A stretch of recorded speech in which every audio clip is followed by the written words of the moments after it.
ప్రజల తరపున సమస్యలు లేవనెత్తినప్పుడు అధికార పార్టీ సమాధానం ఇవ్వాలి. వాళ్ళు చేసిన పనులతో సమాధానం చెప్పాలి. సమాధానం చెప్పి ప్రజల దగ్గర మన్నన పొందాలి. మంత్రులే వీధి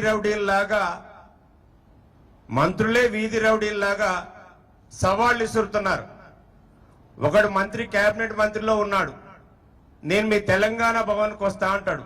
నీ అయ్యా జాగీరా తెలంగాణ భవన్? నీకు సిగ్గుందా? నువ్వు రాజ్యాంగం మీద ప్రమాణ స్వీకారం చేసినావు. నువ్వు ఒక మంత్రివి, ఒక రాజ్యాంగ పదవిలో ఉన్నావు. నువ్వు ప్రతిపక్షంతో సవాలు విసరాలంటే, ప్రజల పక్షాన నువ్వు గొంతు వినిపించాలంటే నీకు వేదిక అసెంబ్లీ. నువ్వు అసెంబ్లీలో మాట్లాడాలి. నీకు దమ్ముంటే నువ్వు చేసిన కార్యక్రమాలను అసెంబ్లీ సమావేశపరిచి అసెంబ్లీ వేదిక మాట్లాడు. ప్రతిపక్షం చేసేటువంటి సవాళ్ళని గాని ఆరోపణలు గాని తిప్పి కొట్టడానికి వేదిక అసెంబ్లీ, మన తెలంగాణ అసెంబ్లీ. అసెంబ్లీ వదిలిపెట్టి నేను తెలంగాణ భవన్కి వస్తా, తేల్చుకుందాం, రేపు ఉదయం 10 గంటలకు వస్తాను ఒకడంటాడు.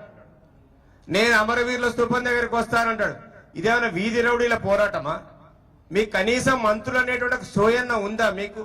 ప్రజలు మిమ్మల్ని చూసి నవ్వుతున్నారు, సిగ్గుపడుతున్నారు. ఈ వెధవలు ఇంకా మారు అనేటువంటి భ్రమల్లో ప్రజలు అందరూ కూడా ఈరోజు చర్చించుకుంటా ఉన్నారు.